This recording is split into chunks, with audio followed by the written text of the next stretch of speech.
যখন ধুলাই করে গড়াগড়ি যাচ্ছে, অচৈতন্য হয়ে গেছে, রামচন্দ্র ভ্রাতৃ শোকে আকুলমাদ হয়ে কাঁদছে। কেন জানেন? এটা সংসার জীবন। প্রকৃত ভাই হলে ভাই ভাইয়ের সহায়ক হয়। বড় ভাই পিতার অবর্তমানে পিতৃ সমতুল্য, আর বড় ভ্রাতৃবধূ তিনি মাতৃ সমতুল্য। ভাই থাকতে ভাই যদি কোথাও গিয়ে কোনো বিপদে পড়ে কিংবা বিপাকের সম্মুখীন হয়, তাহলে সে ভাইকে ধিক্কার। এটাই ভ্রাতৃপ্রেমের প্রকাশ। সবসময় শিক্ষাই দেয় না, কেননা অপরাধীকে তো শিক্ষা সবাই দিতে পারে। তাহলে ভাইয়ে ভাইয়ের সম্পর্কটা কোথায়? আমার শরীর যদি কোনো দোষ কিংবা কোনো রোগ জন্মে, আপন বডি কি কখনো পারে আপন বাহুকে ত্যাগ করতে? পারে না। ঠিক তেমনি মতো ভাই ভাইয়ের বাহু হয়। ছোট ভাইকে যদি কখনো কোনো বিপদে পড়ে,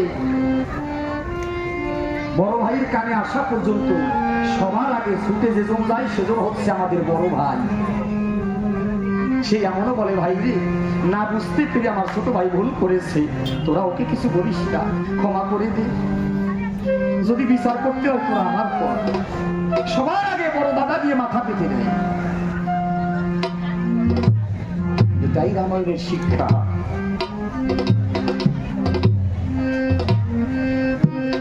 রাম কাঁদছে, রাম এমন ভাবে কাঁদছে, ভাই ভাই বলে যার জন্য জগতের জীব কাঁদে, আজ সেই রামচন্দ্র কাঁদছে। কেমন করে কাঁদছেন রাম?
দেখে রামকে বলছে, প্রভু কেঁদো না, কেননা বিপদে অধীর হওয়া কাপুরুষতার লক্ষণ।